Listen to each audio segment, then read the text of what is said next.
Hey everybody, it is Mama to Wife for One. Thank you guys so much for coming back to my channel. Hope you guys are feeling wonderful and you're happy, and hopefully wherever you live in the world, it's as beautiful outside on February 23rd as it is in my neck of the woods. It's almost 80 degrees outside. Not sure why, I don't get it, but it's perfectly fine. You don't care about the weather. You're here to talk about Married at First Sight, season 16, episode 8, which was called Poised for Battle. Now, I feel like there's a lot of stuff that happened last night between all of the couples, really. So, normally I start with the most boring couple, but I think I'm going to start with a couple that had some controversy. We'll have the boring people in the middle, and then we'll end with another controversial couple, okay? So, you guys cool with that? Let's get to it. So, we're going to start with Dominique and McKinley. I'm going to go on record again as saying that Dominique and McKinley are so boring to watch. I do not feel the chemistry between them at all. I don't see at all what they have in common. And my husband asked me, like, oh, but do they kiss? Do they hold hands? I'm like, yeah, they do all of that stuff, but that doesn't mean there's chemistry there. I feel like as a viewer, they're doing that stuff because they feel like that's what they're supposed to do. Oh, that's right, we're married. Let's hold hands and walk down the street. Oh, that's right, we're married. Okay, mwah, mwah. I'm not feeling anything else between them. Now, last week, we went to McKinley's basement room. He is the person who is staying with the parents of his friends. This is where he's been living for the past 5 months since he's relocated to Nashville. Should say relocated since he moved. I don't know if it's temporary or permanent. That's a whole nother story and issue. And Dominique was less than impressed because obviously it's a basement room. And in her mind, at his age, he is 34, he should be a little more established. He should be a little more settled. Him being in this basement and not making finding a living space of his own a priority shows her, or at least gives her the impression that he doesn't really have plans to establish roots in Tennessee. Honestly, you should never have been chosen for this show if you don't have established roots. Not saying you have to own property, but you at least have to be in this city, I would say, for a year, 18 months before you should do a show like this. Because again, you've been in Nashville for all of 5 months. This show process is probably a minimum of 2 months. So you were here all of 3 months and decided, you know what, I'm signing for the show. I'm going to get me a wife. Like, I definitely understand where she's coming from. So she was lukewarm about the situation last week. So this week we get to see her apartment. And he's very quiet, and not quiet and like, oh, I'm quiet and I'm shy and introvert. Like, you could feel the waves just radiating off of him of disinterest. He's extremely despondent. He's just very like, oh, a house, okay. And she's like, I was hoping that he would come here and would learn more about me from seeing how I live. But he said absolutely nothing. And the producers of the show are so freaking shady, because whenever any other couple comes on the scene, they normally have music that shows you, or at least attempts to show you, how you're supposed to feel watching this couple. If you feel happy, if you feel in love, if it feels like, dramatic music.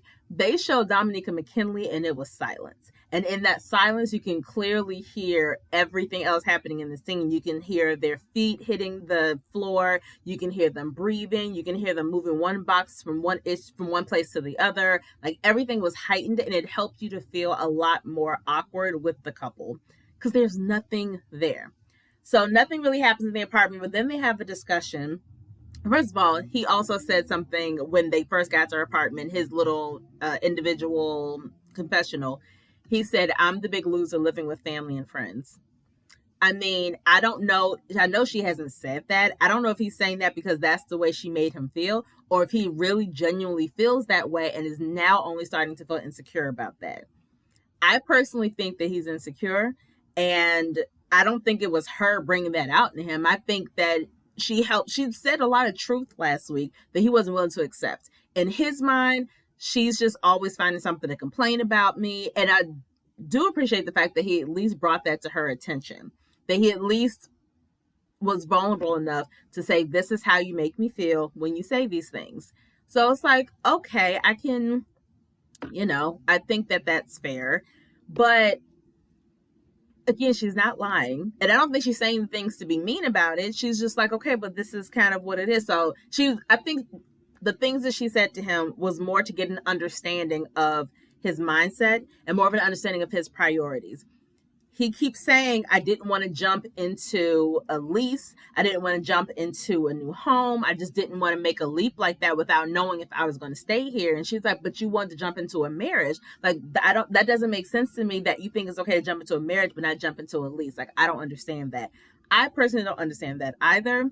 I've been saying all along, his priorities are not really where they need to be. And Pastor Cal, who visited all the couples this episode, when she brought that up to him, Pastor Kyle was like, well, so what? He was like, we all make decisions that in the moment we think are the best for our current lives. But now that he's married, you guys can come together as a married couple and you can make decisions together. I agree you can make decisions together, but I don't agree with him dismissing that as a concern. Because I see how that can be a concern. Like I do. So I don't necessarily agree with that. When they get back to the shared apartment, he lets it all out. And he's basically said he's irritated because he thinks that she keeps finding things wrong with him. Apparently, he sells cannabis. I don't think I necessarily knew that was his profession. He sells cannabis, and he said that he does well. And in his mind, he's equating being stable and steady with having good income. She's equating it with, you've shown that you actually want to live here, not the money piece. She's not talking about the money piece. And I think that's part of the disconnect, is that they're viewing steady or stable as two different things. Because you can have a lot of money, that's fine. But with all the money that he is able to flit around between Tennessee and Michigan and California, wherever else that he's lived, without really setting roots in a certain place. And for her, being from Tennessee and having her family there and her job and everything, she's not trying to leave. So she does need assurance that, hey, I'm not about to get up and just leave and expect you to come with me. So I do understand where she's coming from. I just think they're having a disconnect right now. But outside of disconnect, they ain't got no chemistry. Like, none. I don't personally see it. And y'all can not correct me. Give me your opinion in the comments if you think they have chemistry. I personally do not see it at all. I have never seen it for this couple. That's just my 2 cents, right? So he goes on and on about these dogs. Now, I don't know how many he has, but he says that, I told you how much my dogs mean to me. You haven't asked me anything about them. You haven't even asked me their names. And she's like, you mean the dogs that didn't even come with you here to Tennessee? So like, if they meant that much to you, why would you be separated from them for 5 months? Like, if they meant that much to you, why wouldn't you find a place here in Tennessee, if you were planning to move here, a place big enough for your dogs so that you could have had your dogs with you from the very beginning? Now, again, Dominique isn't lying. She's making complete sense and she's asking valid questions. But he also, I can't invalidate his feelings. If he feels hurt, he feels hurt. But I understand where she's coming from. It wouldn't be first on my mind to ask about some dogs that aren't here with you, that aren't even going to be living in this apartment with us because they're not even in the state with us. So that wouldn't be my first thought to ask you about these dogs, because if they did mean that much to you, I would assume that you wouldn't want to spend 5 months away from them. Because we already saw how Nicole and Chris were acting at the idea of spending 8 weeks away from their dogs. So the fact that McKinley is fine spending 5 months away from them, Dominique is probably like, well, do you really care about them that much? Because that don't seem right to me. So again, I don't disagree with any stuff that she's saying, but I understand him being upset too. Like, I guess he said that he feels like he's been spiraling since the honeymoon, and he feels like he's been compromising and she has not.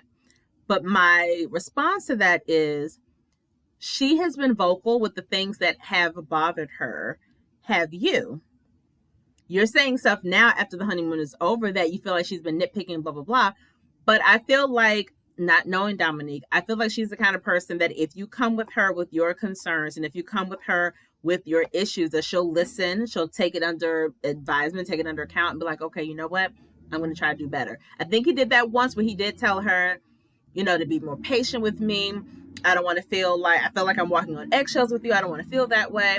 So he did it once, and I feel like she took that and was like, okay. And I think that's why when they first went to his room in the basement, she didn't really say a lot. She didn't say all the stuff that was really on her mind until he kept needling her and pushing at her to say something. If he hadn't kept asking her, hey, what do you think? What do you think? What do you think? What do you think?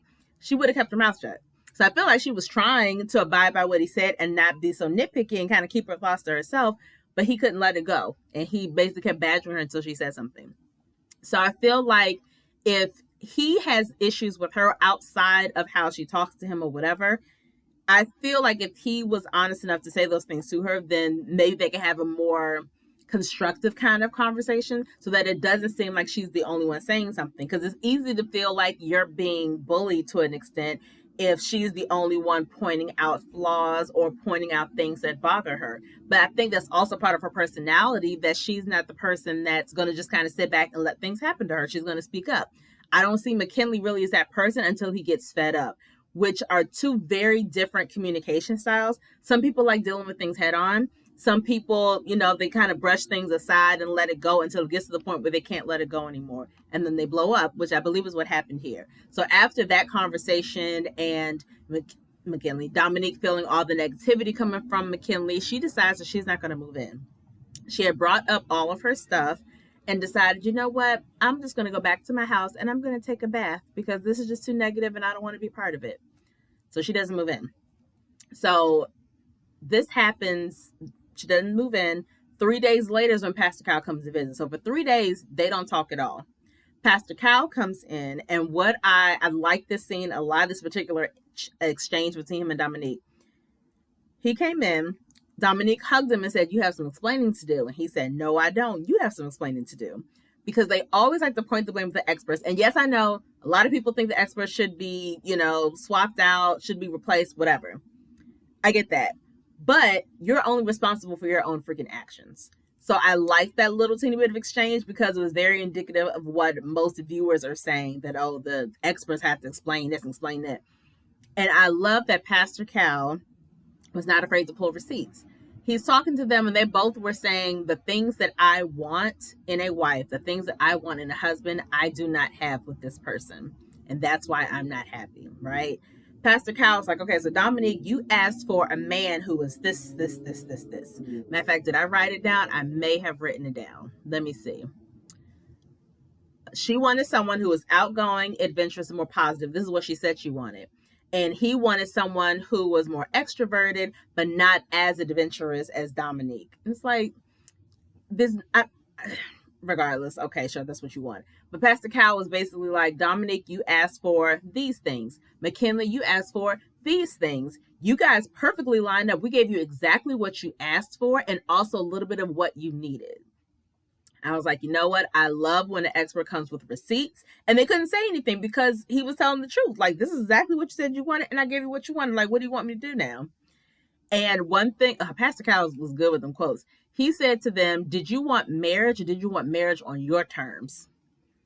I was like, you better preach. Preach, Pastor Cal. That is such a great line. It's a great question because a lot of people who sign up for this show are looking for marriage on their terms. And the thing is that they have to remember, I can have all day long what I believe a marriage should be, what I want it to look like, all that stuff. But I am not in the marriage by myself. And obviously I've had difficulty finding a relationship that I want because I signed up for this show. So let me understand that I can come with my ideas of what a marriage is, but the person I'm married can come with their own ideas too. And it doesn't mean just because we're matched that our ideas are going to exactly be the same, but there's going to be a little bit of, what is the word? You know what I'm talking about. There's going to be some stuff in common, but we have to work to decide what kind of marriage we actually want together. But that takes communication, it takes patience, it takes honesty, it takes vulnerability. And if you're not willing to do any of that stuff, then obviously it's not going to work out. So Pastor Cal basically asked them, what do you guys want to do? And, it ended on a cliffhanger, we don't know. But we see a preview of them from next week having the housewarming party. And I mentioned it to my husband. He's like, how are they having a housewarming party and she don't live there? It's like, my husband is so freaking wise. You're absolutely right, baby. How the freak they gonna have a housewarming party? You're right. So, like I said, I've never seen it for Dominique and McKinley. I still don't see it for them. I don't care about them as a couple. They're not going to make it. I can't even say they were mismatched. I feel like he should have never been chosen for the show, personally. I also feel like she should not have been chosen for the show. I don't know. That's my thing. None of them should be chosen. Forget them both. So, they're not going to make it. Next, we're going to go with Kirsten and Shaquille. I feel like I always have the least amount of notes for them. I feel like we haven't gotten to the root of them just yet. We see them, I think they're an attractive couple, a very attractive couple. I can't tell. Well, I can see that they're very comfortable with each other. They genuinely like each other, I believe. And so that's why I have high hopes for them, because even just liking somebody is the first step in all of this, right? And that like can turn into love at some point. But I feel like I haven't seen enough of them. And that's why my notes for them are always so minuscule. And it's like, why? Well, I need more. I need to see them more. I need to hear more conversations. But there's some kind of disconnect between what's actually going on with them and what we're actually seeing on the screen. I feel like we're not really getting a lot personally. But in this episode, they went to Kirsten's apartment, and I don't know anything about living a minimalist lifestyle. I know my best friend wants to live that kind of lifestyle, but she doesn't just yet. So I didn't really know what that meant. And if you guys are experts in that, is that what Kirsten's apartment is? That really what it means to be a minimalist? To just like not have stuff on the walls and just have, the kitchen island and have my bed and just kind of have small things here and there? Like, is that what that means really? Because I wasn't sure. And I love Shaquille's response was funny. He was like, is this a model home? Like, is this the model home that they set up to show people who haven't moved in yet? Because she had nothing. Where he had personality in his place with pictures of his family and his friends, and he had his sewing machine and he had his plants, and she's just like, this is all I need. I just need the bare minimum, and this is it.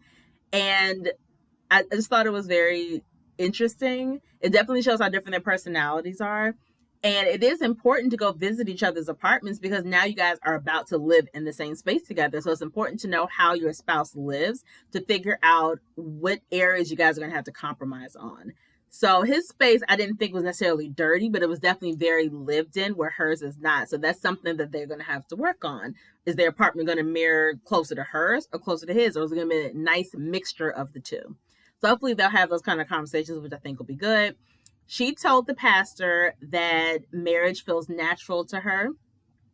And yeah, basically marriage feels natural to her. It's natural to touch him. He kisses me on the forehead, but they haven't really had moments of, I don't even know, vulnerabilities. I think it's just deepness. They haven't had really deep conversations. And Shaquille said, I've been having these conversations with her and I tell her a lot of stuff about me. I'm more of an open book. She's a little more closed off and has these walls up. And so that's basically their thing right now, is for her to get comfortable enough to let her walls down. That's pretty much it. She said it's hard for her to be vulnerable, and Pastor Cal basically told her your needs and desires in marriage have to be clearly communicated. That's literally all that happened with them. Nothing exciting. There was nothing deeper than that. I want her to at least kiss this boy. Shaquille seems like a nice guy. I actually really like them together. And I don't know if her friends, I know, were telling him that it takes her a while to open up. And I understand that. But this is also not your boyfriend. This is, or a guy trying to date you. This is your husband. So I'm going to need her, not necessarily pick up the pace and like pour everything out.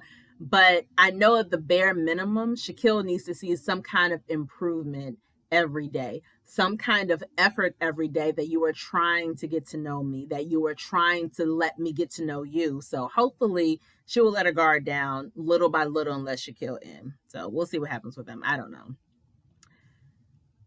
I think let's do Jasmine and Eris.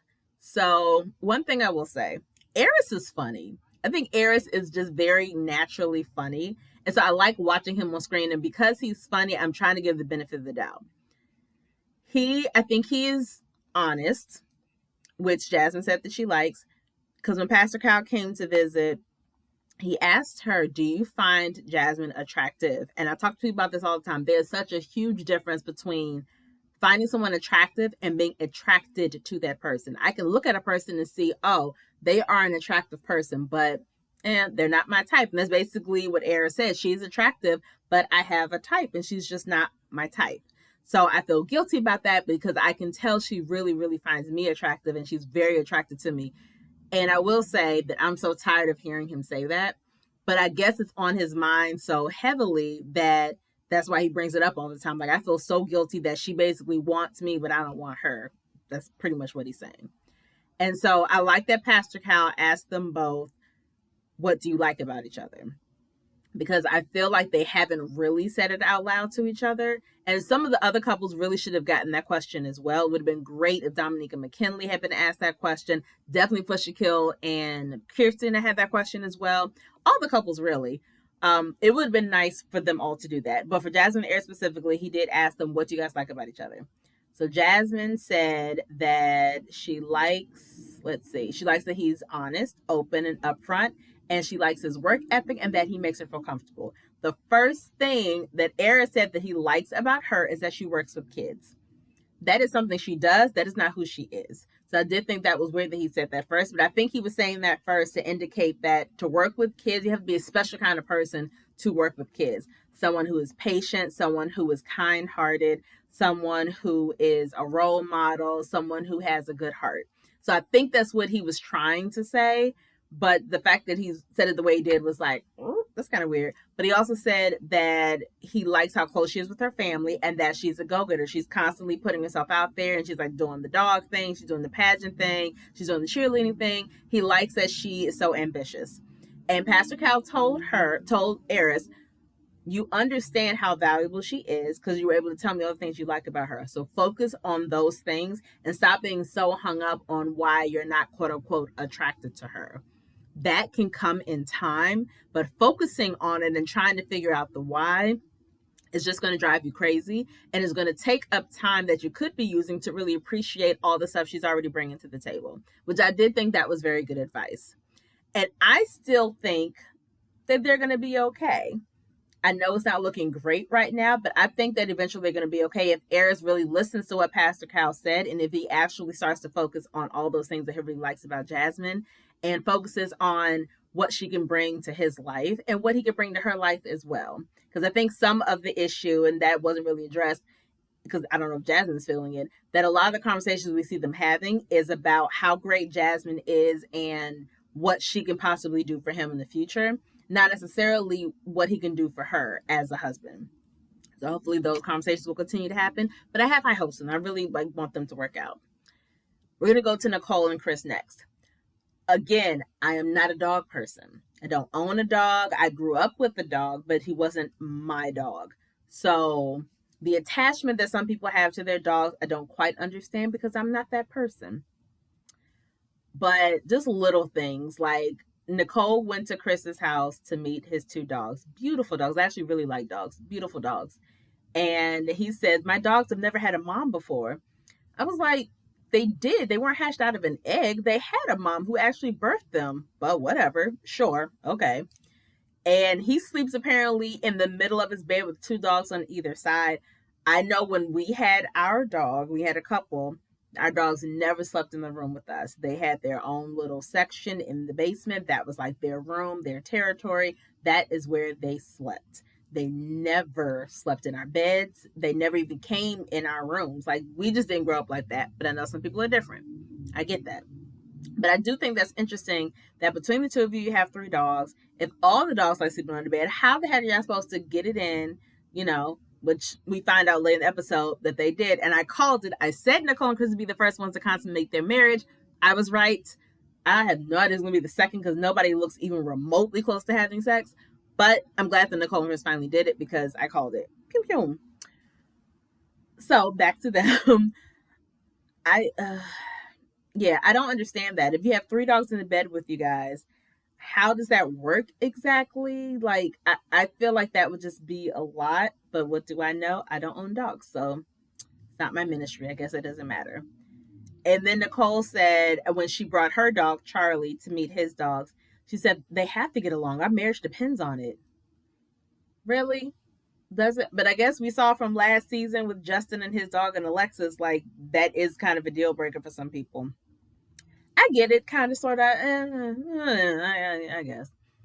Let's see. So they had a conversation about both of their leases at their individual apartments being up around the same time that this experiment ends. So Chris is telling her, we shouldn't have to rush into moving in with each other. Why don't we both try to extend our leases for about 9 months? That gives us time to find a good place for all of our dogs, a place with a big yard. That gives us time so we don't feel like we're rushing. And I like the way she worded things. She said, so you don't think that it would be hard to live apart after we've been already been living together? You don't think that'd be difficult to maintain our closeness? And I like that she was volleying the question to him so that he could think about it, as opposed to saying, nah, that ain't gonna work. So she's like, well, you don't think that maybe it could be construed this way? And I like the way she communicates with Chris a lot, but I really wish she had put her foot down about it. I really, really wish she had. Because basically she's like throwing a question at him, and he's like, well, I'm being realistic and I don't think you should rush, blah, blah, blah. And I put in my quotes, I'm like, so you don't want to rush into finding a place, but you can rush into marriage? Like, you didn't know this chick a week ago, but you already got married and you're already living with her. So doesn't make sense to me. I think that's weird. And one thing Nicole said in her confessional, she said, if we live apart and have to make plans to see each other, that feels like dating, not like marriage. I agree wholeheartedly. That's exactly what it is. And when Pastor Cal came over and they brought it up in front of him, they were like, oh, so what you guys decide? And Nicole's like, oh, so we both decided that we're going to extend our leases for 9 months. I was like, girl. And Pastor Cal basically said the same thing. Like, that seems like a step backwards. That doesn't make a lot of sense. And in her confessional again, she said, I agree with Pastor Cal, but, I didn't want to rock the boat. No, sis, you can't. You already sacrificed by not having Charlie living in the house with you guys. And now you're sacrificing again by agreeing to live separate after decision day, whether you guys say yes or not. Like, girl, no, you can't be the only one making these sacrifices. And this is a big decision. If you don't agree with it, then talk to him about it. The compromise could be, maybe extending the lease only for 3 months as opposed to 9 months. Or, whatever, but there could be some other kind of compromise. So I understand her not wanting to rock the boat, kind of, sort of, because it's so early. But that ain't the way, baby girl. Like, no, you still deserve the right to speak your mind and to be clear and confident about what you want. So don't agree with that. They consummated. I said that already. And that's kind of pretty much all I have with them. Oh, I did. When Pastor Guy came to visit, I really liked Nicole's shirt. It said, I'll get over it. Just got to be dramatic for us. I just thought that was really cute. I liked it. So they need to revisit that conversation because that makes no sense. At least 3 of the couples this episode were talking about not living together either during the experiment or right after the experiment. And it's like, that's never really happened before that all of these couples kind of feel this way. And so it's never happened before that out of the 5 couples, 2 of them are not going to be living together during the experiment. Right now, Dominique has not moved in with McKinley. We don't know if that's going to change in these last 7 weeks. And then Gina and Clint, that's who we're going to end with today. So they are the couple who, live in the same building. So they went to Gina's apartment. It looked very warm, very welcoming, very lived in. She has a beautiful dog. It looked very nice. She said, one thing I did notice that after the honeymoon and after the awkward tension and just kind of argument that they had when they were in front of each other, after she opened the door, it's like they were kind of tiptoeing around each other again. So there was no kissing. It was just kind of a little brief hug, and that was it. And I feel like once it gets to that point, you're like, I've clocked out. I don't even want you touching me. I don't want to be around you. I'm here just so I don't get fine kind of energy. But I digress. He said he likes how organized she is and he likes to fill up her apartment. And he talks about looking forward to living with her. We can start fresh and I will say this episode, as much as I've talked about Clint in past episodes and how I was like, I don't have a good vibe about him, whatever. This episode, Clint made all the sense in the world. Everything that came out of his mouth, I was like, you know what? Okay, I agree with him. I'm not going to say I like him, but everything he had to say this episode, I agreed with, and I was here for. I was on board completely with Clint this episode. She feels nervous about moving in right away because she doesn't see the progression that she'd hoped for. It's been, 10 days, 11 days? How much progression did you think you would have in less than 2 weeks to someone that you didn't even know 2 weeks ago? I don't understand what that means. And then she said, I think that romance is missing. Again, it's been 10 days. And said moving in would make them pull apart and not grow and that they'd be walking on eggshells around each other. Are you talking about both of you or just you? You can't speak for him because obviously he doesn't feel that way because he's looking forward to moving in with you because he understands, okay, the honeymoon is one thing. Everybody's a little different on vacation anyway, whether it brings out the best in you or the worst in you. But when you get back home and now you're doing the day-to-day stuff, this is when you really figure out who people are and if you can really live with them and be with them. So the fact that she isn't even willing to live with him at this point doesn't bode well for them at all. And I didn't like the fact that she seemed to kind of be speaking for both of them, and that she's putting so much into such a short period of time. Like, oh, I'm just not feeling it. And the romance and this. Did you tell him that you want romance? Not all women not all women like romance, and not all women view romance in the same way. So if that's something you want in a relationship, that is something that needs to be communicated with your husband. He is just getting to know you, and he still doesn't feel like he knows you that well. So he doesn't know that you want that or require that. And he also doesn't know how you view romance. He doesn't. Now you said that's something you want. That's something he can start incorporating, but he didn't know that until that very moment. So I don't think that's fair, because she's basically holding on to all the comments he made during the honeymoon about how he prefers a woman who is slender, athletic, or whatever. That's what she's focused on. So it's like, I understand that hurts you, because he was definitely an a-hole for making those kind of comments. But once you accepted his apology and you attended that dinner and you flew home with him, now you're making the decision to move on and continue with this process with him as your husband.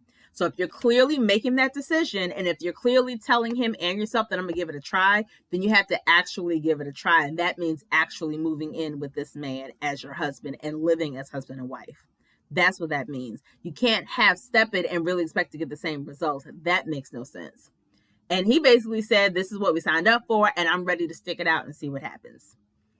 So she doesn't want to feel forced, but she feels forced into moving in. And Clint said it would help for them to have more exposure with each other, but he doesn't want to force the issue.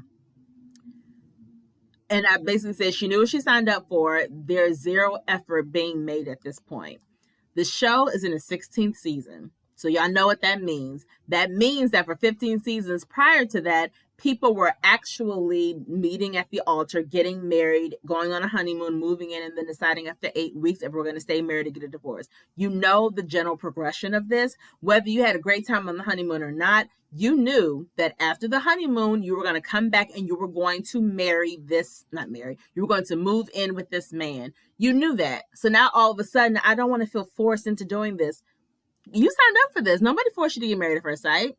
Nobody put a gun to your head and say you better do this or else. You made this decision because you claimed you were ready to have this experience. So I don't have sympathy for that. What are you doing, sis?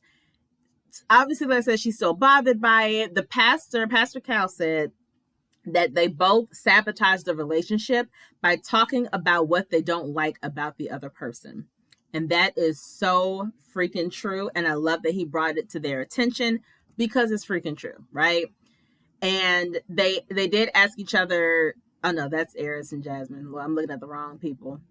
But yeah, no effort has been made up to this point. I don't appreciate that at all.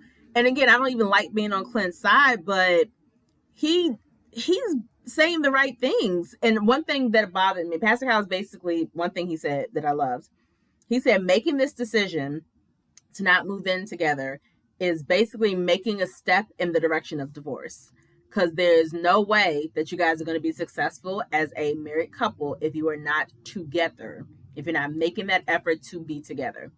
And he asked them both, basically, this, you're telling me this is your decision day. So do you guys want to stay married? You want to get divorced? What's going on? What do you want to do? And Clint said, I am in this. I am dedicated to her. I'm dedicated to this process. I want to stay. She said, well, I'm not one to give up, so I'm in this too. Not being one to give up does not mean you actually want the marriage. That just seems like, oh, this is a challenge, and I don't typically give up in a challenge, so I'm going to keep going. That's not saying you actually want this. That just means you're willing to stay until the 8 weeks are up. Clint said, I'm dedicated to you in this marriage. I actually want you in this marriage. She didn't say those words. So that's not boding well at all for them at all. It's just not. And Pastor Carl also said, if you're not willing to change, you're not willing to be married. So he had a couple of jewels this episode. Like I said, I've been on Gina's side a lot. And Clint, I've been not really feeling him. Clint, at least in this episode, is the one making the effort. He's the one that seems to be there for the right reasons. I want to be married. I want to be married to you. I want to see where this goes. I really feel like we have a foundation here and we can grow from where we are now. She claims, oh yeah, I want to see this too. And yeah, I think we could too. But I just don't think I can move in. And another thing they have to keep reminding people, they move into these apartments that have 2 bedrooms. Live in the other bedroom. At least you're under the same roof. At least you're still seeing him every day, and you still have a chance to get to know him. He gets to know you, and you can start still incorporating your lives together. And then the more comfortable you get with this person, then you can go and share the bedroom with him. But not moving in at all is no effort. It's zero effort. And that's so bothersome to me because that's not fair. It's just not. That's not what you signed up for. So they annoyed the crap out of me. I was just annoyed with most people last night. Like, come on, y'all. But Pastor Cal does that too. Pastor Cal makes them talk about things that they're too afraid to talk about, which I've always appreciated from him. Next week is episode 9. We have the housewarming parties for some of these people. And again, with 2 other couples, they're not even living in the same house. Don't really know how that's going to work out, but what do I know? But make sure that even before that video, as soon as you click on this video, actually, like this video, share this video, comment below. Make sure that you subscribe to my channel, click the notification bell. Thank you guys so much for just rocking with me for all these weeks on this show. Like, I know sometimes y'all get tired of these people, so do I. But thank y'all for being patient with the process. And like I said, make sure you comment below. Let me know who you think is going to consummate their marriage next. I think, my prediction, I think it will be Jasmine and Eris. Yeah, I think it'll be Jasmine and Eris. Honestly, I wouldn't be surprised if by the time it got to 8 weeks, no one else has consummated their marriage. I really wouldn't be shocked. But I really I predict it's going to be Jasmine and Eris next. But let me know who you guys think will consummate their marriage next. Let me know what you think about Dominique and McKinley. A lot of comments I saw last night said that Dominique is being really immature. She's showing her age. I'm on McKinley's side. So let me know whose side you're on when it comes to them. Do you think that Dominique is being immature? Do you think McKinley is being too sensitive? Do you think either of them were even ready for marriage? Let me know. We'll talk about it in the comments, and I'll see you guys next week. Peace.